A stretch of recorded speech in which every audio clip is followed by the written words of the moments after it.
Undang-Undang Cipta Kerja bertujuan untuk menyediakan lapangan kerja sebanyak-banyaknya bagi para pencari kerja serta para pengangguran.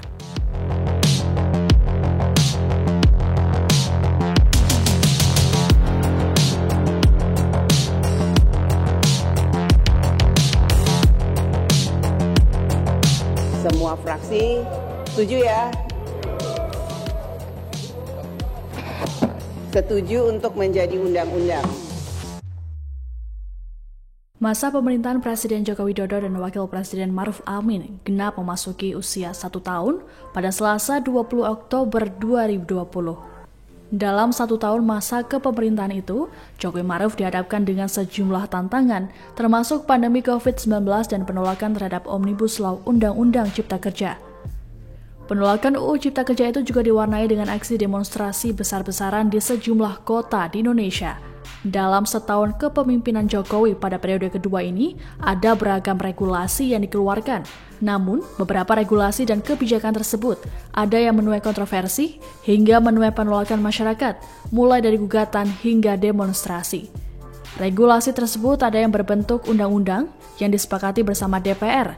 Ada pula peraturan pemerintah pengganti UU atau Perpu, hingga peraturan presiden atau Perpres. Berikut, kami akan merangkum sejumlah regulasi dan kebijakan kontroversial di 1 tahun pemerintahan Jokowi Ma'ruf. Yang pertama, UU Minerba. Undang-Undang Nomor 3 Tahun 2020 tentang Mineral dan Batu Bara atau Minerba menjadi regulasi yang menuai kontroversi dalam periode kedua pemerintahan Jokowi. Undang-undang ini merupakan hasil revisi atas Undang-Undang Nomor 4 Tahun 2009 tentang Minerba. Sejak panja RUU Minerba terbentuk pada 13 Februari 2020, hanya butuh waktu 3 bulan untuk menyelesaikan pembahasan. Pengesahan UU Minerba pada 13 Mei 2020 lalu pun mendapat penolakan, termasuk dari kelompok Jaringan Advokasi Tambang atau JATAM. Beberapa poin yang ditolak diantaranya perpanjangan kontrak karya atau perjanjian karya pengusahaan pertambangan batu bara atau PKP 2B tanpa pelelangan. Melalui pasal tersebut, pemegang KK dan PKP 2B yang belum memperoleh perpanjangan dapat mendapatkan 2 kali perpanjangan dalam bentuk izin usaha pertambangan khusus atau IUPK masing-masing paling lama selama 10 tahun. 2. Perpu COVID-19. Presiden Jokowi menerbitkan peraturan pemerintah pengganti undang-undang atau Perpu nomor 1 tahun 2020 tentang kebijakan keuangan negara dan stabilitas sistem keuangan untuk penanganan pandemi COVID-19. Perpu COVID-19 ini diteken dan diumumkan Jokowi pada 31 Maret lalu atau setelah sebulan pandemi berlangsung di tanah air. Presiden menyebut Perpu itu memberikan fondasi bagi pemerintah, otoritas perbankan, dan otoritas keuangan untuk melakukan langkah yang luar biasa dalam menjamin kesehatan masyarakat. Namun, Perpu COVID-19 menuai sorotan karena dinilai justru bisa membuka celah bagi pejabat untuk melakukan korupsi. Salah satu pasal yang dipermasalahkan adalah pasal 27 yang dianggap memungkinkan terjadinya potensi tindak pidana korupsi. Pasal 27 ayat 2 menyebutkan bahwa sejumlah pejabat yang melaksanakan Perpu nomor 1 tahun 2020 tidak dapat dituntut, baik secara perdata maupun pidana, asalkan dalam melaksanakan tugas didasarkan pada etikat baik dan sesuai dengan ketentuan peraturan perundang-undangan. Kemudian pasal 27 ayat 3 mengatakan, segala tindakan termasuk keputusan yang diambil berdasarkan Perpu nomor 1 tahun 2020 bukan merupakan objek gugatan yang dapat diajukan ke peradilan tata usaha negara. Sejumlah pihak pun ramai-ramai menggugat Perpu tersebut ke Mahkamah Konstitusi. Meski menuai kontroversi, namun pengesahan Perpu ini tetap berjalan mulus di DPR. Pada 12 Mei, DPR melalui rapat paripurna mengesahkan Perpu nomor 1 tahun 2020 tersebut menjadi Undang-Undang nomor 2 tahun 2020. Alhasil, para pihak yang menggugat Perpu nomor 1 tahun 2020 tersebut harus mencabut terlebih dahulu gugatannya karena dianggap telah kehilangan objek. Mereka pun lalu mengajukan gugatan kembali terhadap Undang-Undang nomor 2 tahun 2020 dan hingga saat ini proses gugatan masih berjalan di MK.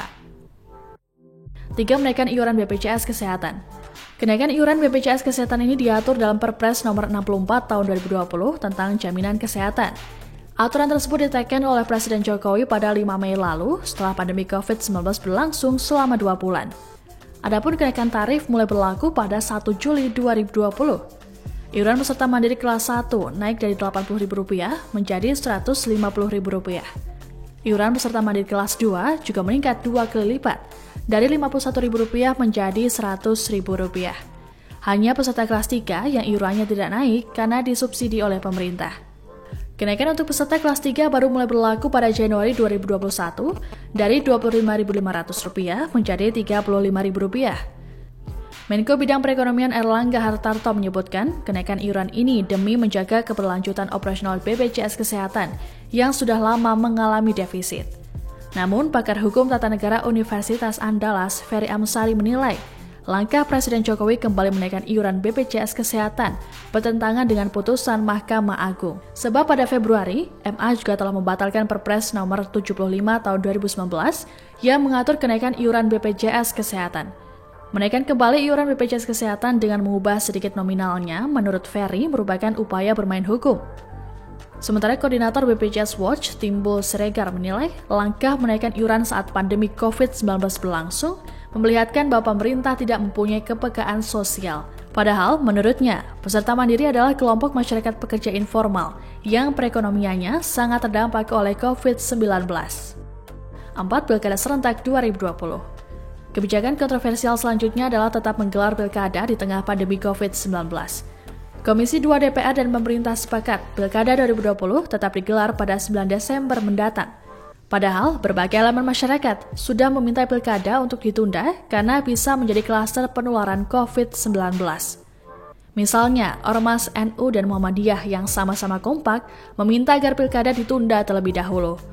Kedua ormas Islam terbesar di Indonesia tersebut sepakat bahwa kesehatan dan keselamatan masyarakat harus menjadi yang utama di masa pandemi ini.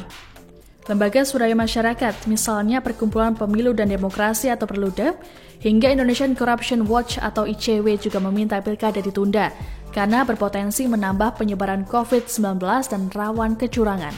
Bahkan mayoritas masyarakat umum juga ingin pilkada ditunda. Hal itu terpotret dari hasil survei Carta Politika dan Indikator Politik Indonesia. Terbaru, Lembaga Ilmu Pengetahuan Indonesia juga meminta pemerintah untuk menunda pilkada. LIPI yang merupakan lembaga pemerintah non-kementerian itu menilai bukan sebuah keputusan bijak menggelar pilkada di tengah pandemi.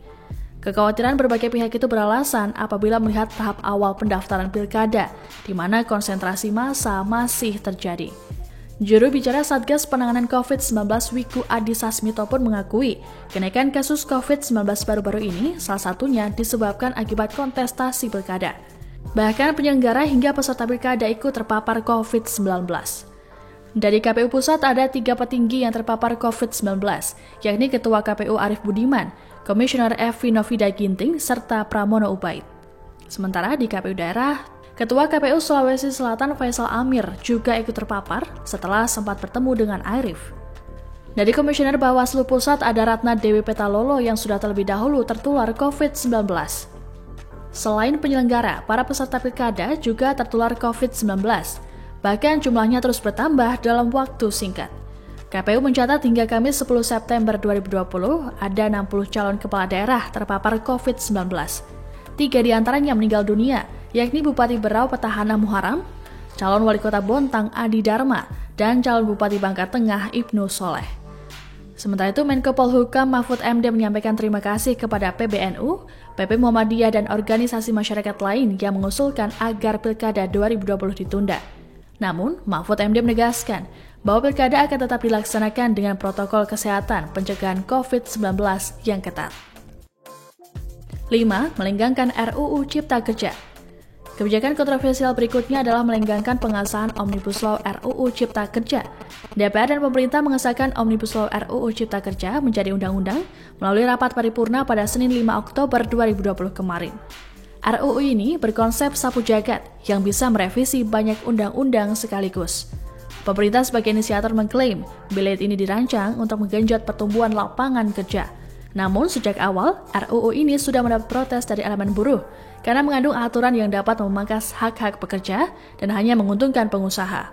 Di saat demo dan aksi buruh terus dilakukan di berbagai tempat untuk menolak pengesahan ini, pemerintah dan DPR justru terus mengebut pembahasan. RUU ini pun akhirnya rampung di tengah pandemi. 6. UU Mahkamah Konstitusi. Kebijakan kontroversial terakhir adalah pengesahan revisi Undang-Undang Mahkamah Konstitusi, juga menuai kekhawatiran sejumlah pihak yang menduga sebagai barter politik. Sebab dalam revisi ini tidak lagi mengatur masa jabatan bagi hakim konstitusi dan mengubah batas usia minimum hakim konstitusi dari 47 tahun menjadi 60 tahun. DPR dan pemerintah dianggap memiliki kepentingan karena MK tengah menangani judicial review atas sejumlah UU kontroversial, sebut saja Undang-Undang Cipta Kerja. Sejumlah pihak khawatir revisi UU MK dapat mempengaruhi objektivitas hakim dalam menangani judicial review. Proses pembahasan revisi UU ini juga berjalan cukup singkat, yaitu hanya selama 3 hari pada 25 hingga 28 Agustus. Revisi UU MK disahkan pada 1 September 2020 oleh DPR RI. Sejumlah regulasi kontroversial baik revisi maupun rancangan undang-undang muncul pada masa pemerintahan Presiden Joko Widodo. Revisi UU dan RUU ini dibahas di pemerintah bersama DPR menuai banyak kritik dan protes dari publik. Baru 1 tahun masa jabatan dan masih ada 4 tahun yang tersisa. Kedepan, masih akan adakah kebijakan kontroversial dari pemerintahan Jokowi Ma'ruf ini? Terima kasih sudah nonton. Jangan lupa like, subscribe, dan share ya.